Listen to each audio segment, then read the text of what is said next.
Someone at the barbecue asked my boyfriend who he'd date if not me. He pointed at my best friend and said, "Brittany, obviously." Obviously?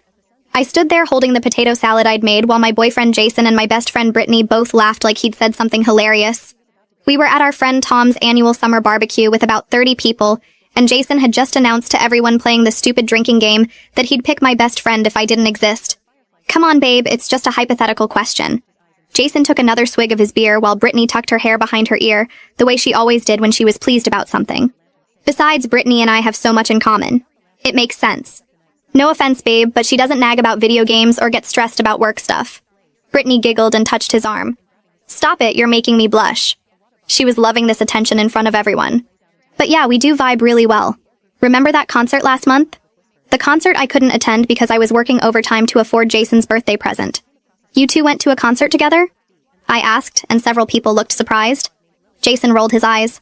You were busy like always. Brittany stepped up. That's what friends do. We should tell her about the other thing, Brittany said, then covered her mouth like she'd revealed a secret. What other thing?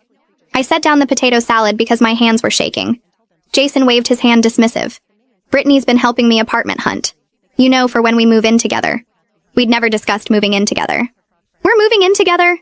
Jason laughed. Not we. Me and my future roommates. Brittany found this sick 3-bedroom near her place. Near her place. My best friend was helping my boyfriend find an apartment near her without telling me. When were you planning to mention this? Brittany jumped in defensive. He needs his space. You're always suffocating him with your need to know everything. She said this in front of everyone like it was common knowledge. That's rich coming from someone who texts him more than I do. The words came out before I could stop them. Jason's friend Alex laughed. Oh shit, she knows about the texts.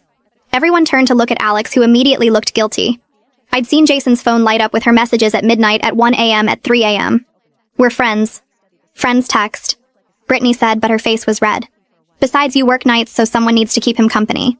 Tom's girlfriend Lisa pulled me aside. Hey, maybe we should go inside for a bit. But I wasn't moving. No, I want to hear more about how my boyfriend and best friend would be perfect together. Jason stood up annoyed. See, this is why I said Brittany. She doesn't make everything a drama. He walked over to the cooler for another beer. You're exhausting sometimes. Brittany's just easier. Brittany nodded, supportive. You do tend to overthink things. Like when you got upset about me borrowing your dress without asking. The dress she'd worn to Jason's cousin's wedding that I wasn't invited to, because they only had one extra spot. You went to his cousin's wedding? People were really uncomfortable now, but Jason and Brittany seemed oblivious. You were working. Again. Someone had to be my +1.